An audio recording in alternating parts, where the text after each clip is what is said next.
Hello, hi, welcome to you home education. आप सभी का होम एजुकेशन में स्वागत है। कल की हमने क्लास में देखा कि हमने कितने सारे आपको सिद्धांत के बारे में बताया है, जिस दो कारक यानी कि दो खंडात्मक, फिर हमने त्रिबुद्धि, त्रिआमी, समूह कारक, बहुकारक, ये सब क्लास हमने आपको पढ़ा दिया है। आप उस क्लास को देख लीजिए। अगर आपको क्लास नहीं मिल रहा तो हम क्लास को अपने डिस्क्रिप्शन बॉक्स में डाल देंगे, आप वहाँ से देख लेना, क्योंकि वहाँ से बहुत सारे नाम जो आ जाते हैं, तो ये बुद्धि के परीक्षण में भी वो नाम आते हैं। तो आप उस क्लास को देखे रहेंगे तो इस क्लास में मैंने कि बुद्धि के परीक्षण में जो जो उन्होंने दिया है, जिसका नाम आता है, तो दोनों को कनेक्ट कर पाएंगे। तो आइए शुरू करते हैं। हम बुद्धि के परीक्षण के बारे में पढ़ते हैं। तो हमने पहले ही लाइन में लिख रखा है बुद्धि के परीक्षण, यानी कि सबसे पहले बुद्धि का परीक्षण किसने दिया, तो हम किसका नाम बताएंगे? हम बताएंगे अल्फ्रेड वीने के। यानी कि जो हमने आपको सिद्धांत में बताया था कि सबसे पहले यानी कि जो एक कारक सिद्धांत होता है वो किसने दिया था, यानी उसके प्रतिपादक कौन थे, तो हमने बताया था कि अल्फ्रेड वीने जी हैं। तो वही अगर आपसे पूछा जाए कि सबसे पहले बुद्धि परीक्षण के जो मतलब कर्ता धर्ता हूँ किसे हैं, किसने दिया है, तो आप क्या बताओगे? अल्फ्रेड वीने ने दिया है। कब दिया है? 1905 में। कहीं कहीं सन का इधर उधर ये फिर हो जाता है, तो अगर 1905 याद किए रहेंगे तो इधर उधर ऑप्शन से लगा सकते हैं। पहले हम आपको बता दें कि बुद्धि परीक्षण होता क्या। बुद्धि परीक्षण ये होता है कि किसी भी बच्चे का आईक्यू लेवल पता किया जाता है कि उसकी मानसिक जो होती है कैपेसिटी वो कितनी है, यानी वो कितनी चीज़ों को कनेक्ट कर पा रहा है। तो वही बुद्धि परीक्षण में हम यही करते हैं कि उसकी मानसिक आयु, उसकी दिमाग की जो आयु होगी और जिसकी उसकी उम्र यानी कि उसकी वास्तविक आयु होती है, 100 से गुणा करके उसको जोड़ घटा करके किया जाता है। तो वही अभी हम आगे हम आपको बताएंगे कैसे कैसे क्या होता है। पहले हम यहाँ पे बात करते हैं। यहाँ पे लिखा हमने दूसरे पॉइंट में फादर ऑफ इंटेलिजेंट टेस्टिंग, यानी कि किसी भी चीज़ का फादर्स होता है, जैसे कि होता नहीं है इसके पितामह कौन है, ठीक है। तो यहाँ पे बुद्धि परीक्षण की अगर पूछा जाए कि पितामह कौन है, तो बुद्धि परीक्षण के पितामह कौन है? अल्फ्रेड वीने जी हैं। यानी कि हमने दो पर्सन आपको बता दिया है। एक बताया हमने प्रश्न कि सबसे पहले बुद्धि का परीक्षण किसने दिया, तो किसने दिया? अल्फ्रेड वीने ने दिया। अगर पूछा जाए कि सबसे पहले बुद्धि का परीक्षण किस सन में दिया गया था, तो किस सन में दिया गया था? 1905 में दिया था। उसके बाद में हमने आपको बताया फादर ऑफ इंटेलिजेंट, यानी कि अगर पूछा जाए कि इन बुद्धि परीक्षण के पितामह कौन है या फादर ऑफ इंटेलिजेंट टेस्टिंग के पितामह कौन है, तो आप क्या बताओगे? अल्फ्रेड वीने। यानी कि दोनों का सेम आंसर रहेगा। अल्फ्रेड वीने ने दोनों कॉन्सेप्ट दिया है। आगे हम बात करें शरीर के आधार पर, यानी कि अगर पूछा जाए कि शरीर, यानी कि पहले क्या होता है, पहले शरीर के आधार पर बुद्धि परीक्षण किया जाता है, लेकिन बाद में इसे बदल दिया गया, किसमें? मानसिक के आधार पर देने लगे। तो पहले यहाँ पे लिख रखा हमने शरीर के आधार पर, यानी कि शरीर के आधार पर बुद्धि का परीक्षण किसने दिया था, तो किसने दिया था? लेवेस्टर ने दिया था, ठीक है। लेवेस्टर ने दिया था। ये कब दिया था? 1905 में दिया था। यानी कि सन का इधर उधर है, अगर सन थोड़ा बहुत याद रहेगा तो ऑप्शन के हिसाब से सन लगा सकते हो। आगे हम यहाँ बात करें, देखा मानसिक के आधार पर अल्फ्रेड वीने, यानी कि यहाँ यही पे बात यही कह रखा है, यानी कि पहला बुद्धि परीक्षण कहें या फिर मानसिक के आधार पर बुद्धि परीक्षण, तो किसने दिया था? अल्फ्रेड वीने जी ने, ठीक है। सब अल्फ्रेड वीने जी यहाँ पे आ रहे हैं, लेकिन अभी नीचे आएंगे तो आपको नाम कुछ चेंजिंग मिलेगा। आगे हम बात करें, यहाँ पे लिख रखा हमने 1912 में एक जर्मन मनोविज्ञानी ने विलियम स्टर्न ने बुद्धि लब्धि आईक्यू की अवधारणा को तैयार किया। यानी कि सबसे पहले तो बुद्धि परीक्षण मतलब बताया, सबसे पहले बुद्धि का परीक्षण जो किसने बताया, तो किसने बताया? अल्फ्रेड वीने जी ने बताया। लेकिन इन्होंने सिर्फ बताया था, ठीक है। इन्होंने सिर्फ बताया था, उसका सूत्र नहीं दिया था। कोई भी चीज़ का जैसे मैथ लगाते हो तो उसका सूत्र होता है ना, हर चीज़ का सूत्र होता है। अगर कोई गुणा भाग जोड़ घटाया जाता है तो उसका सूत्र होता है। तो इन्होंने क्या था, यानी अल्फ्रेड वीने जी ने इन्होंने सूत्र नहीं दिया था, इन्होंने सिर्फ कॉन्सेप्ट दिया था। यानी कि इन्होंने बताया था कि ऐसा कुछ हो सकता है जिससे हम बुद्धि का परीक्षण कर सकते हैं। लेकिन यहाँ पे जब 1912 का समय आता है तो एक जर्मन मनोविज्ञानी थे। इनका नाम क्या था, पहले नाम बता देते हैं। इनका नाम था विलियम स्टर्न, ठीक है। कहीं कहीं पे स्टर्न ही लिखा रहता है। तो विलियम स्टर्न ने क्या किया था? आईक्यू लेवल दिया था, ठीक है। यानी कि इंटेलिजेंट कोएफिशिएंट होता है, आगे हम भी बताएंगे। यानी कि अगर पूछा जाए कि विलियम स्टर्न ने क्या दिया था, तो आईक्यू की जो अवधारणा होती है, ठीक है, आईक्यू जो अवधारणा होती है उसको इन्होंने दिया था। आगे हम यानी कि अब ये भी याद रखा ना कि इन्होंने सूत्र नहीं दिया, यानी कि स्टर्न ने भी सूत्र नहीं दिए, इन्होंने सिर्फ आईक्यू के बारे में बताया, यानी इंटेलिजेंट क्वेश्चन के बारे में बताया। आगे भी हम बात करते हैं आगे क्या क्या आता है। यहाँ पे पहले हम जूम कर लेते हैं इसको। फिर आगे हम बात करते हैं, हमने टर्मन ने सर्वप्रथम बुद्धि लब्ध ज्ञात करने की विधि बताई, ठीक है। यानी कि सबसे पहले किसने बताया, यानी कि जो सूत्र दिया था यहाँ पे लिख रखा हमने, मानसिक आय बरे क्या वास्तविक आय, यहाँ काल्पनिक आय लिखा, वास्तविक आय भी होता है, ठीक है। सूत्र किसने दिया था, टर्मन ने। यानी कि सबसे पहले अगर पूछा जाए कि बुद्धि जब परीक्षण का शब्द होता है, ठीक है, तो किसने दिया था, अल्फ्रेड बी ने दिया था। उसके बाद अगर पूछा जाए कि जो आईक्यू का क्वेश्चन होता है, यानी कि आईक्यू जो होता है, यहाँ पे देखो, यहाँ पे लिख रखा नहीं आईक्यू, तो ये किसने दिया था, तो ये दिया था, किसने दिया था, आपको दिया था ईस्टर्न, यानी कि विलियम ईस्टर्न ने दिया था। लेकिन अगर पूछा जाए कि मानसिक का, यहाँ पे पहले मिटा देते हैं हम, यहाँ पे पहले मिटा देते हैं, 1 मिनट। अगर पूछा जाए आईक्यू, ठीक है, आईक्यू बराबर मानसिक, मास सिर्फ लिख देते हैं, समझ लेना, मानसिक आयु बराबर वास्तविक बटे वास्तविक आयु गुणे 100, ठीक है। यहाँ पे 100 रेखा लिखने जा रहा है। अगर ये पूछा जाए कि ये कॉन्सेप्ट किसने दिया था, तो किसने दिया था, टर्मन ने दिया था, ठीक है। टर्मन ने दिया था कि आईक्यू बराबर मानसिक आयु बटे वास्तविक आयु बटे गुणे 100 होता है, ठीक है। किसने दिया था, टर्मन ने दिया था। पहले हम इस लाइन को पहले पढ़ लेते हैं कि यहाँ पे क्या लिखा हम। टर्मन ने सर्वप्रथम बुद्धि लब्धांक ज्ञात करने की विधि बताई, ठीक है। इसके अनुसार बुद्धि लब्धांक की को बच्चों की मानसिक आयु, ठीक है, और उसकी वास्तविक आयु से भाग करके 100 से गुणा करके प्राप्त की जाती थी। तो कभी हमने बताया कि मानसिक आयु, ठीक है, मानसिक आयु बटे वास्तविक आयु और गुणे 100 से क्या होता है, गुणा की जाती है। इसके अनुसार बुद्धि लब्धांक, यहाँ पे जो हमने बताया अभी वही लिखा है।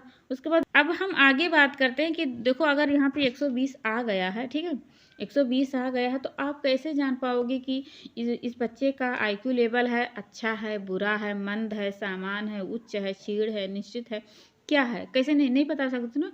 तो इसीलिए क्या हुआ, वेसलर ने एक चार्ट बनाया, ठीक है, एक चार्ट बनाया, मतलब कि 130 यानी कि 140 से लेकर के यानी कि 60 तक के, 60-65 तक के एक लाइन में एक नंबर काउंट किया। उसमें उन्होंने लिखा कि कौन सी उम्र में क्या रहेगा, ठीक है, कौन अति श्रेष्ठ रहेगा, कौन श्रेष्ठ रहेगा, कौन उच्च वाला रहेगा, तो ऐसे होगा। तो आइए हम पहले पढ़ते हैं कि अगर 120 आ गया है किसी का आईक्यू लेवल, तो हम कैसे पता कर सकते हैं कि अच्छा बुद्धि है, यानी कि इसका जो आईक्यू लेवल है इंटेलिजेंट वाला, तो वो कैसा है, ठीक है, अच्छा है बुरा है।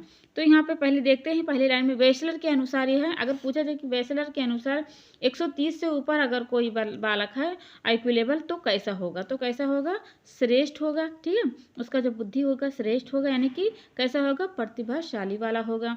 आगे हम बात करें 120, 129 का अगर कोई बालक है, मतलब कि उसकी आईक्यू लेवल है, तो क्या होगा, श्रेष्ठ बुद्धि वाला होगा। फिर आगे हम बात करें 110, 119 के अगर होगा आईक्यू लेवल, तो कैसा होगा, उच्च सामान्य बुद्धि का। यहाँ पे बहुत सारे एग्जाम में यहाँ से क्वेश्चन आ जाते हैं, कोई ज़रूरी नहीं है कि होम साइंस एग्ज़ाम में ही आए, टेट, सीटेट, सुपर टेट, हर एग्ज़ाम में आ जाता है, ठीक है। आगे हम बात करें, यहाँ पे लिख रखा 90 या 109, ये क्या होगा, तो ये सामान्य बुद्धि वाला, यानी कि जनरल बुद्धि वाला होता है, जनरल इंटेलिजेंट होता है।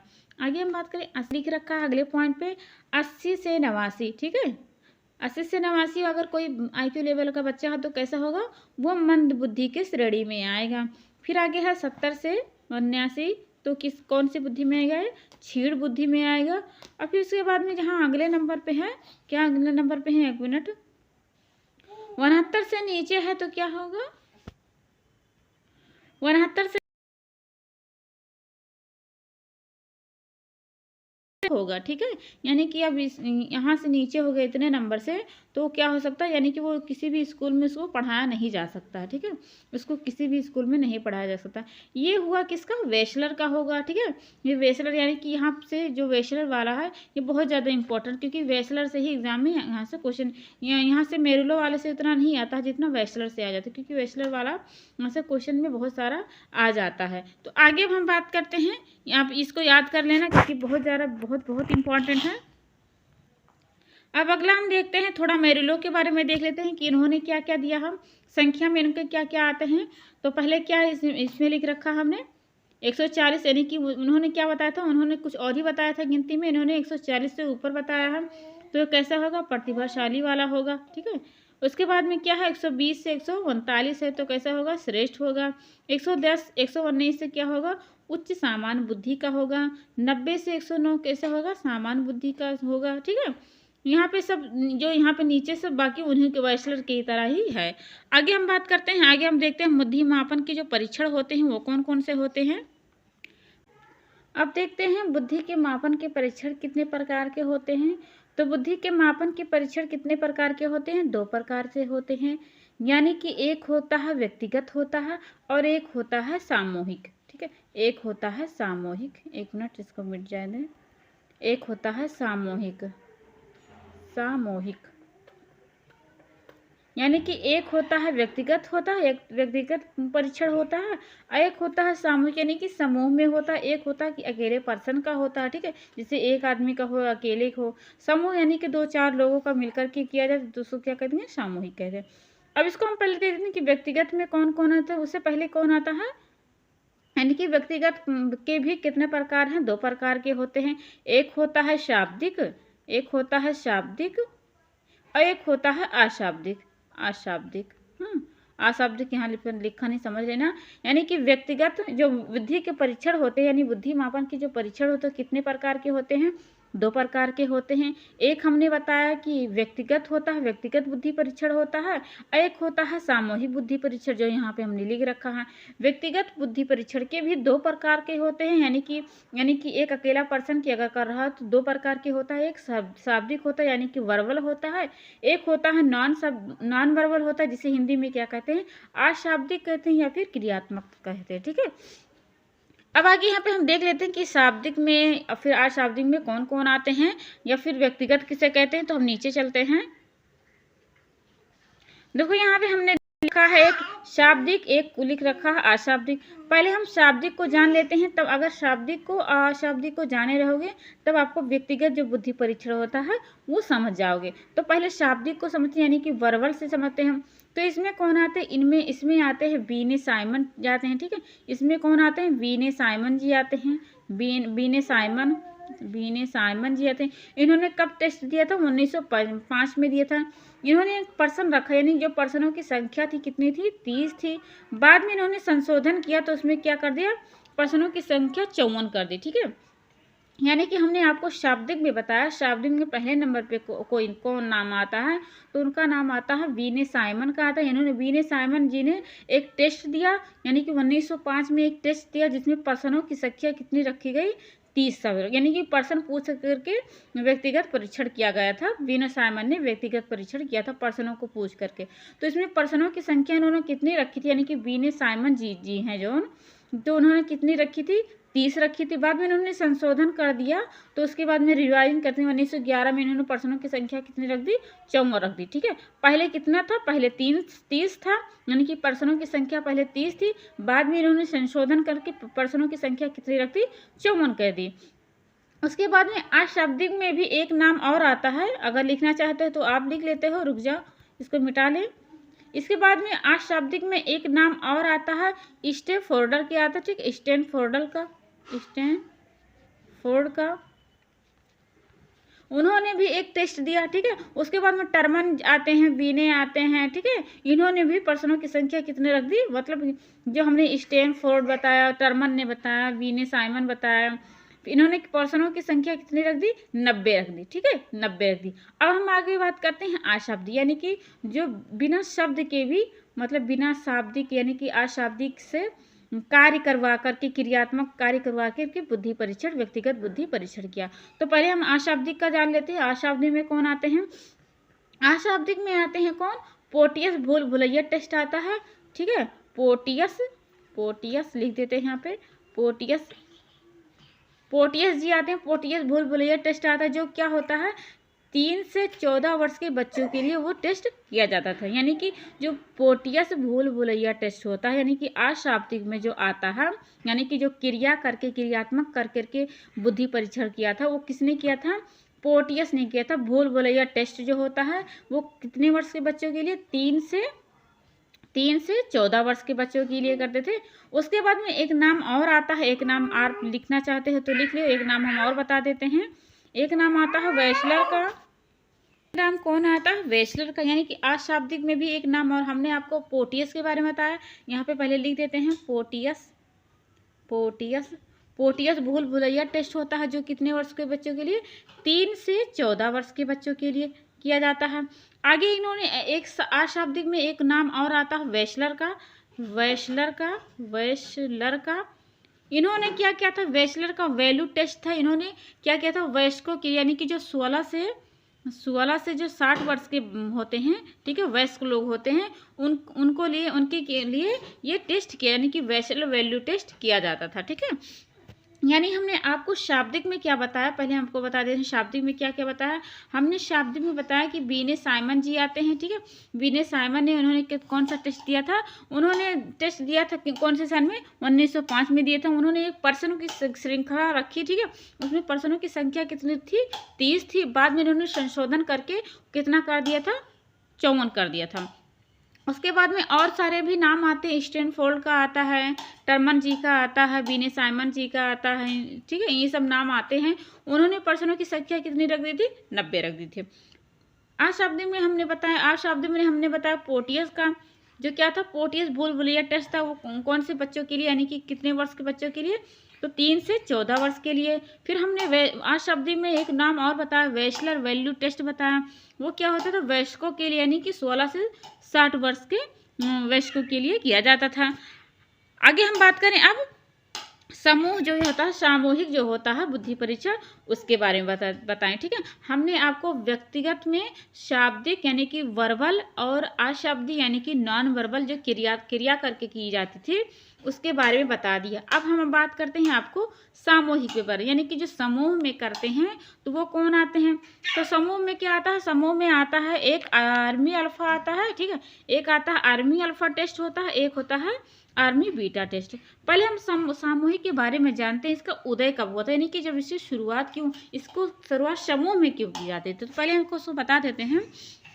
देखो, इसका जन्म कब हुआ था, जब प्रथम विश्व युद्ध हुआ था। ठीक है, जब प्रथम विश्व युद्ध हुआ था तब इसका समय आया। ठीक है, इसका समय यानी कि जन्म समय हुआ। ठीक है, इनका जन्म हुआ जब अमेरिका ने, ठीक है, जब अमेरिका ने जब प्रथम विश्व युद्ध का हिस्सा लिया, तब अमेरिकन यानी कि साइकोलॉजी एसोसिएशन ने बुद्धि परीक्षण के निर्माण के लिए एक समिति बनाई। ठीक है, एक समिति बनाई, और इस समिति में, ठीक है, इस समिति में जो होता है एक टेस्ट दिया। ठीक है, यानी कि आर्मी अल्फा और आर्मी बीटा।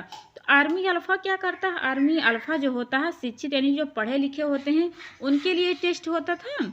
और जो आर्मी बीटा होता है जो अशिक्षित यानी जो अनपढ़ लोग होते हैं, उनके लिए कौन सा टेस्ट किया जाता था, बीटा में। अगर पूछा जाए कि सामूहिक बुद्धि परीक्षण में कौन कौन आता है टेस्ट, तो आता है आर्मी अल्फा टेस्ट, एक आता है army beta test. Army alpha क्यों, मतलब आर्मी अल्फा किसके लिए किया जाता, तो जो शिक्षित यानी कि जो पढ़े लिखे होते थे, यानी कि समूह में जो पढ़े लिखे होते हैं तो समूह में इनका टेस्ट किया जाता था। आर्मी बीटा में ये टेस्ट होता था जो अनपढ़ होते हैं, अशिक्षित लोग होते हैं, उनको किया जाता था। इसका समय अगर पूछा जाए, यानी कि इसका अगर उसे समय तो नहीं पूछा जाता, लेकिन अगर कोई चीज़ पढ़ रहे हैं तो उसका एक्सप्लेन करके पढ़ा जाए तो चीज़ें समझने में आसानी हो जाते हैं। तो सामूहिक बुद्धि परीक्षण का जन्म कब हुआ, तो जो प्रथम विश्व युद्ध जब हो रहा था, तो उसमें जो हिस्सा ले रहे थे, ठीक है, जो हिस्सा ले रहे थे, तो उसमें तो पता लगाना पड़ेगा ना कि कौन सा अनपढ़ है, कौन सा अनपढ़ यानी कौन शिक्षित है, कौन अशिक्षित है। तो उसका टेस्ट किया जाना चाहिए, तब भी तो वो प्रथम विश्व युद्ध में भाग ले सकता है। तो जो अमेरिका के एसोसिएशन यानी कि साइकोलॉजिक जो थे एसोसिएशन ने बुद्धि परीक्षण की एक समिति बनाई। ठीक है, उसमें इन्होंने ये टेस्ट का उदय किया, army alpha army beta. I hope आपको ये समझ में आ गया होगा कि हमने आपको व्यक्तिगत बुद्धि परीक्षण यानी कि जो अकेले पर्सन का एक पर्सन में किया जाता है, एक समूह के बारे में होता है। ठीक है, व्यक्तिगत में हमने बताया, शाब्दिक बताया, अशाब्दिक बताया। ठीक है, सामूहिक में हमने आपको आर्मी अल्फा आर्मा बीटा बता दिया। अब आगे हम बात करते हैं बुद्धि परीक्षण जो होता है उसके महत्व के बारे में, यानी कि जो बुद्धि का परीक्षण किया जाता है तो किस लिए किया जाता है, इसका महत्व क्या है, इसका जरूरी क्या है, या क्या क्या बेनिफिट देता है। तो पहले हम पढ़ते हैं इसको। तो यहाँ पे देखो हमने लिख रखा है बुद्धि, पहले पॉइंट पे शिक्षा के क्षेत्र में, यानी कि बुद्धि का जो परीक्षण होता है शिक्षा के क्षेत्र में, यानी कि शिक्षा को आप जागरूक करते जान पाओगे कि हाँ ये बालक इतना इसका बुद्धि तेज है, तो इसको अगर सिखाओगे तो सीख पाएगा। ठीक है, कोई भी चीज़ों को पढ़ाओगे तो, यानी कि आप प्रतिभाशाली बच्चा कौन है जान पाओगे, आप अति श्रेष्ठ वाला बालक कौन है जान पाओगे, औसत वाला बालक कौन होता है, सामान्य वाला यानी कि मंद बुद्धि वाला होता है। जैसे कि इसको 70 जो उसका IQ लेवल है, तो क्या हो सकता है उसको किसी भी स्कूल में नहीं पढ़ाया जा सकता। तो आप कैसे जान पाओगे? आप जब बुद्धि परीक्षण करोगे तभी तो जान पाओगे। तो वहाँ तो क्या निकलता है कि शिक्षा के क्षेत्र में भी ये बहुत इम्पॉर्टेंट है। आगे हम बात करें, आगे यहाँ पे क्या है, आगे है व्यवसाय में उपयोगी, यानी कि व्यवसाय में भी उपयोगी, यानी कि कौन सा व्यवसाय में नॉलेज होगा इसका। ठीक है, अब आगे हम बात करें कौन सा है, सेना के क्षेत्र में मंद बुद्धि बालकों को पता लगाने में कि कौन सा 70 से है, कौन सा 80 है, किसका IQ लेवल 90 है, किसको 110 है, किसका 130 है, किसका 140 यानी कि प्रतिभाशाली है।